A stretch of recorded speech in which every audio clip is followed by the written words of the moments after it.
छात्रों नमस्कार। आज मैं तर्क संग्रह में जहां आपको कल पढ़ाया था उससे आगे आज बता रहा हूं। तो आज यहां से प्रारंभ कर रहे हैं दिशो लक्षणम। तो दिशा का क्या लक्षण है? प्राच्यादि व्यवहार हेतुर्दिक् सा चेका नित्या विभिवि च। अर्थात क्या है? प्राच्यादि व्यवहार हेतुर्दिक्, प्राची पूर्व दिशा आदि व्यवहार के कारणों को दिक् कहते हैं और वह एक है। सा एका और वह नित्य है और विभू भी विभू है।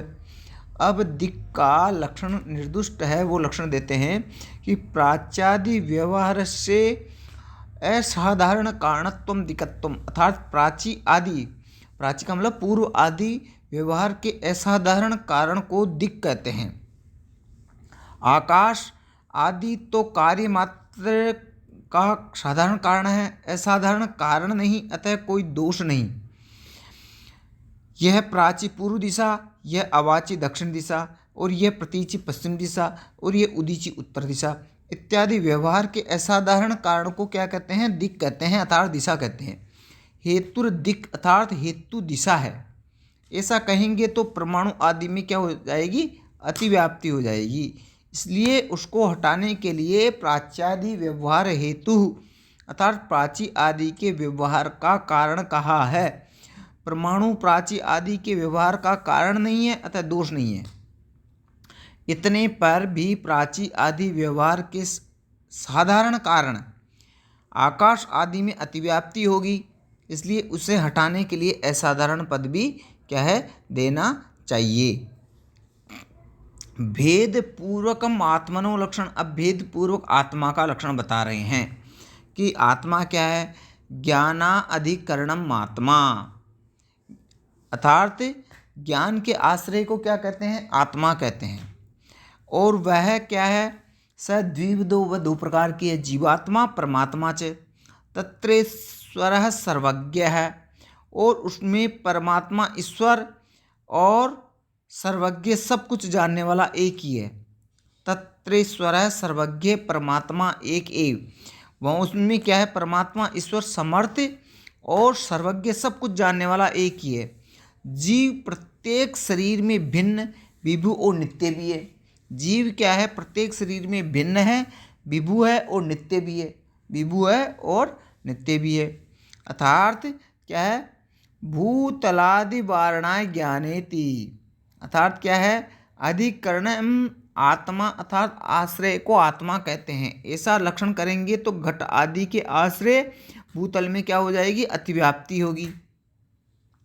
और कालादि वारणाय, कालादि के निवारण के लिए समवाय इति देयम, समवाय शब्द दिया है। अतः उसको हटाने के लिए ज्ञान पद दिया गया है। भूतलादि वारण, भूतलादि वारण को हटाने के लिए क्या दिया गया है? ज्ञान पद दिया गया है। और कालादि वारणाय, कालादि को हटाने के लिए, निवारण के लिए समवाय इति देयम ये दिया है। अतः उसको हटाने के लिए ज्ञान पद दिया है। अतः गुण, ज्ञान गुण का आश्रय आत्मा है, भूतल आदि नहीं। इतने पर भी ज्ञान का आश्रय काल आदि साधारण कारण भी है।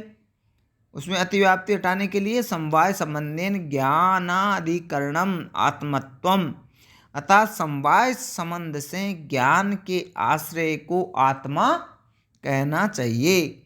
ऐसा लक्षण करना चाहिए। समवाय संबंध से ज्ञान का आश्रय आत्मा है, साधारण कारण काल आदि नहीं, इस तरह दोष नहीं है। ईश्वर का लक्षण करते हैं, क्या करते हैं कि समवाय संबंधे नित्य ज्ञानवत्वम ईश्वरत्वम। ईश्वर का क्या लक्षण करते हैं? अर्थात समवाय संबंध से नित्य ज्ञान वाले को ईश्वर कहते हैं। जो समवाय संबंध से नित्य रहे और जो ज्ञान वाला हो, ज्ञान प्राप्त करने वाला हो, उसको ईश्वर कहेंगे। जीव का दूसरा लक्षण क्या देते हैं? सुखादि समवाय कारणत्वम, सुखादि समवाय कारणत्वम, अर्थात सुख आदि का जो समवाय कारण है उसे जीव कहते हैं। मनसो लक्षणम, मन का क्या लक्षण है?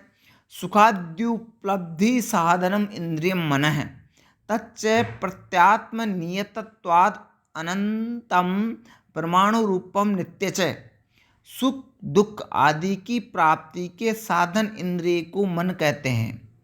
सुखाद्य उपलब्धि साधनम इंद्रिय मन है। जो सुख है और दुख है इसकी प्राप्ति के जो साधन है इसकी प्राप्ति, सुख और दुख की प्राप्ति का जो साधन है उस इंद्रिय को, ऐसी इंद्रिय को क्या कहेंगे? मन कहेंगे। जो सुख की अनुभूति करे और दुख की अनुभूति करे, ऐसे प्राप्ति का जो साधन का इंद्रिय है उसको क्या कहेंगे? मन कहेंगे। और ये प्रत्येक आत्मा में नियत रूप से स्थित रहता है और ऐसा क्या है? अनंत है ये, और परमाणु रूप है और नित्य भी है। ये प्रत्येक आत्मा में नियत होने से अनंत भी है और परमाणु रूप भी है और नित्य भी है। अतः सुखेति आत्म मनः संयोगादि वारणा इंद्रियमिति। आत्मा और मन का संयोग आदि भी सुख और दुख आदि के प्रति साधन है, इसलिए इंद्रिय ऐसा पद दिया गया है। और चक्षुरादि वारणा है सुखेति। आत्मा और मन का संयोग इंद्रिय नहीं है, अतः अतिव्याप्ति नहीं हुई। मन का लक्षण है सुखाद्युपलब्धि साधनत्वे सति इंद्रियत्व मनस्त्वम। केवल उपलब्धि साधनम लिखेंगे तो क्या हो जाएगा? तो रूप आदि का उपलब्धि साधन चक्षु आदि में क्या हो जाएगी? अतिव्याप्ति दोष हो जाएगा। इसलिए इसके निवारण के लिए क्या दे दिया गया? सुख।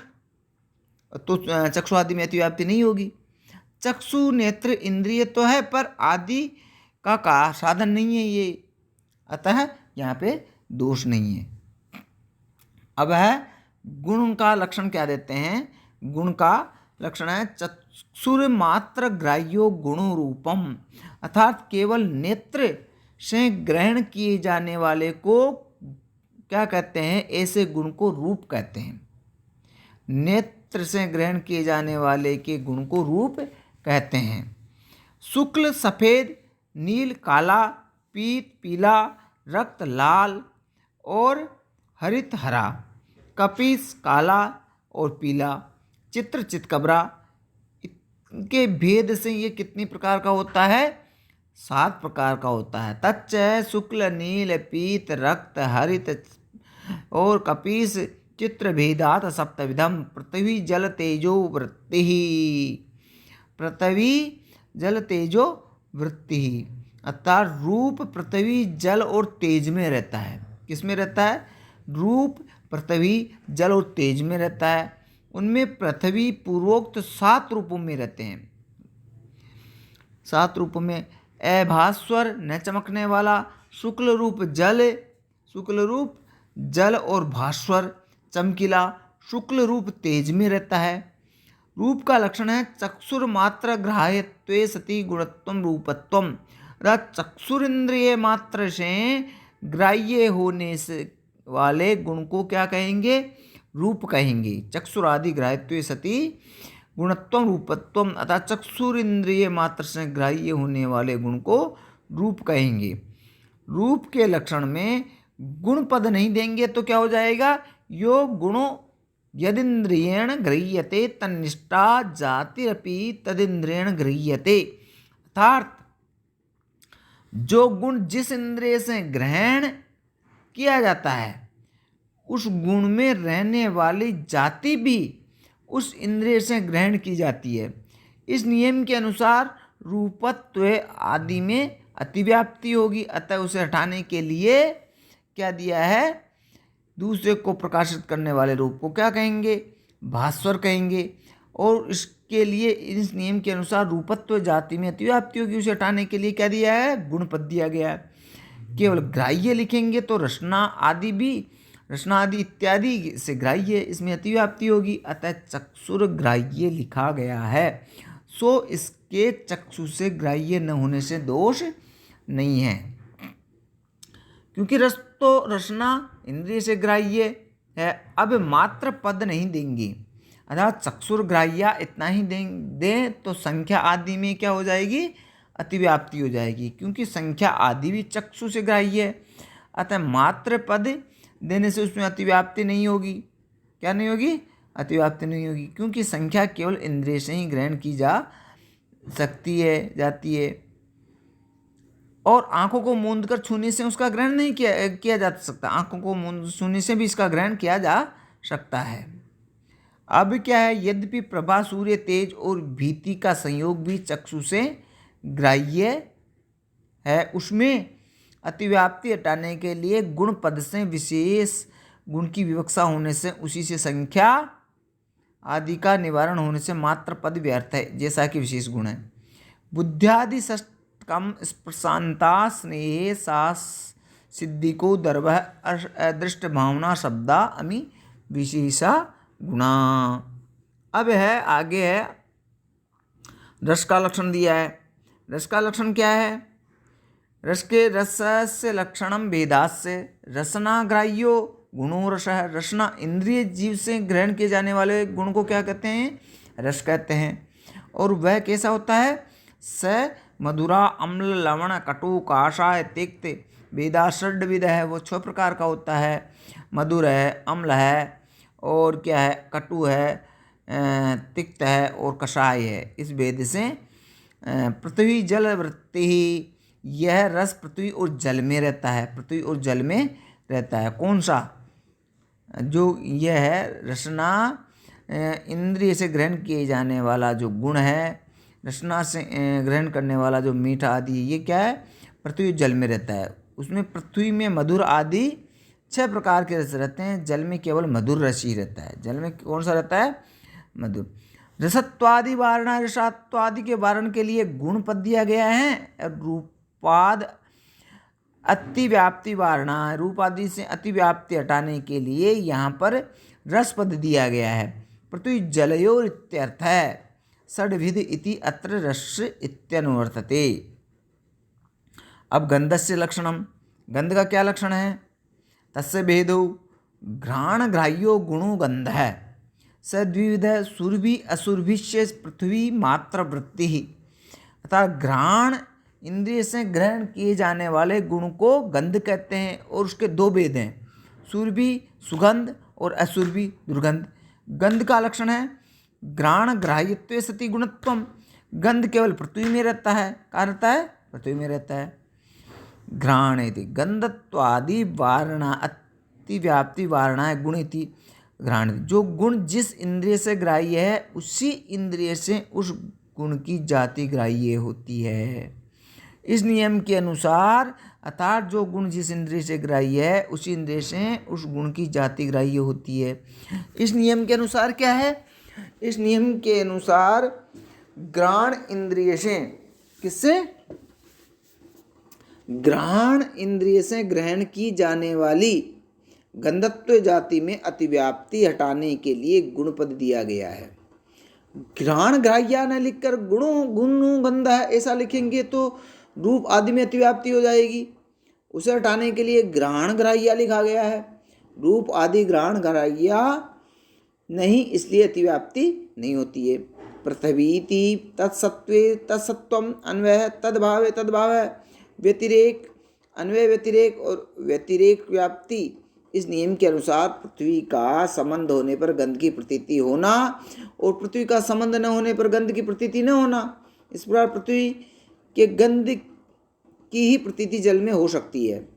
इस प्रकार वायु में भी पृथ्वी के गंध की ही प्रतीति होती है। अब यहाँ शंका होती है कि दूसरे देश में स्थित कस्तूरी या कुसुम फूल से संबंध वायु का इस देश में संबंध न होने से गंध की प्रतीति कैसे होती है? वायु से लाए गए कस्तूरी या कुसुम के त्रेणुक जन्य द्रव्य का अव्यय आदि का संबंध हुआ। ये भी कहना चाहिए कस्तूरी की न्यूनता और फूल में छिद्र हो जाना चाहिए। ये भी नहीं कहना चाहिए, क्योंकि भोक्ता के अदृष्ट विशेष से पहले के समान दूसरे त्रेणुक आदि की उत्पत्ति हो जाती है। तब कर्पूर आदि में उसी तरह दूसरे त्रेणुक आदि की उत्पत्ति क्यों नहीं होती? इसका समाधान यह है कि कर्पूर आदि में पूर्ववत भोक्ता का अदृष्ट न होने से दूसरे त्रेणुक की उत्पत्ति नहीं होती है। परमाणु का द्वेणुक के रूप में और रस गंध का प्रत्यक्ष न होने से यहाँ त्रेणुक का ग्रहण किया गया है। तो इस प्रकार आज मैंने ये बताया, आपको गंध का लक्षण बताया, उसके भेद बताए, रस का लक्षण, रस के भेद हैं ये बताया मैंने आपको, ये समझाया। और गुण लक्षण प्रकरण बताया मैंने, गुरु उसके अंतर्गत रूप का लक्षण और उसके भेद बताए, मन का लक्षण बताया, आत्मा और उसके भेद बताए, और दिशा का लक्षण बताया और उसके प्रकार बताए और उसके लक्षण क्या हैं। तो इनको आपको ध्यान से देखना है, ध्यान से पढ़ना है और उनकी व्याख्या करनी है। धन्यवाद।